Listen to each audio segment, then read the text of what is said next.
CTV Calgary, local breaking news. Good afternoon. Alberta's teachers are going back to school after the UCP government voted to end their strike. The teachers have no recourse as the province invoked the notwithstanding clause. MLAs debated Bill 2, the Back to School Act, until early this morning in the legislature. Now a new collective agreement will be imposed on teachers. It's the same deal about 90% of Alberta teachers have already rejected in a vote. By using the notwithstanding clause, it removes the right of the Alberta Teachers Association to challenge the back-to-work order in court. This is not a step any government takes lightly, but it's one we must take to ensure that no further irreparable harm is done to Alberta's students as the result of the ongoing strike. How do they feel about forever being tarnished in their own political legacies by being part of the first government in Alberta's history to override the Charter of Rights and Freedoms in advance? Teachers and students are expected to return to class tomorrow. The Alberta Federation of Labour calls the UCP's move a war on workers. It says the province had other ways to address the teachers' strike, but instead chose what it calls the nuclear option.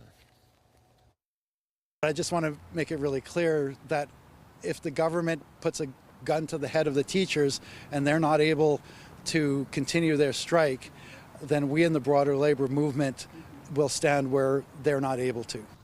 McGowan says union leaders are meeting today and will reveal their strategy to support teachers on Wednesday.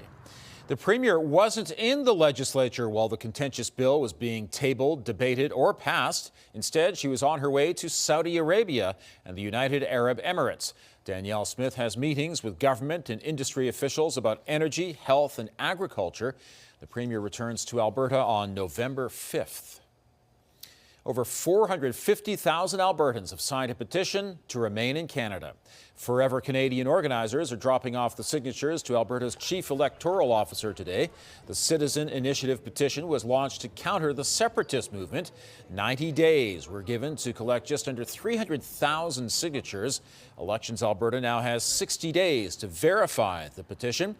Organizer Thomas Lukazik hopes the Premier will avoid a referendum and instead have MLAs vote on a policy that reaffirms Alberta's future is in Canada.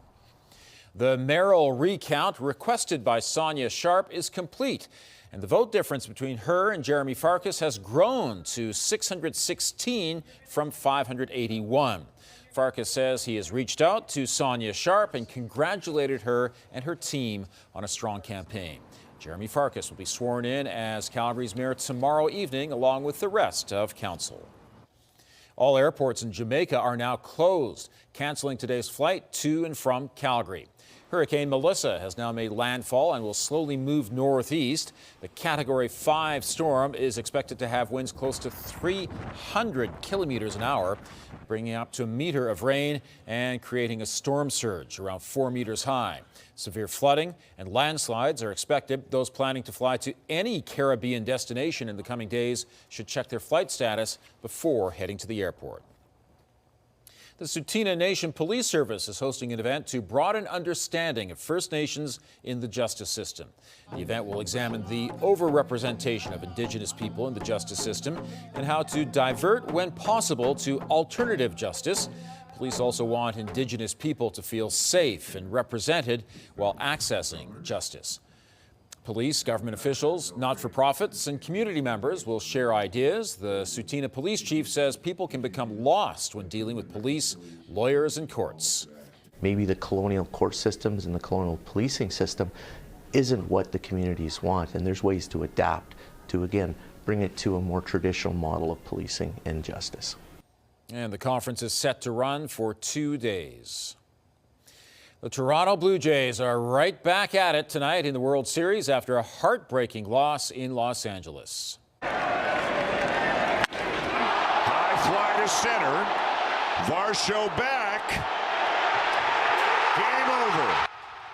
Freddie Freeman's solo home run in the bottom of the 18th inning gave the Dodgers a 6-5 win. In a 6.5-hour marathon game, the Dodgers win, which ties a World Series record for innings played, gives them a 2-1 series lead. Shohei Ohtani, who had 2 homers and got on base 9 times last night, is scheduled to be the starting pitcher in Game 4 for Los Angeles, while Shane Bieber is set to start for the Jays.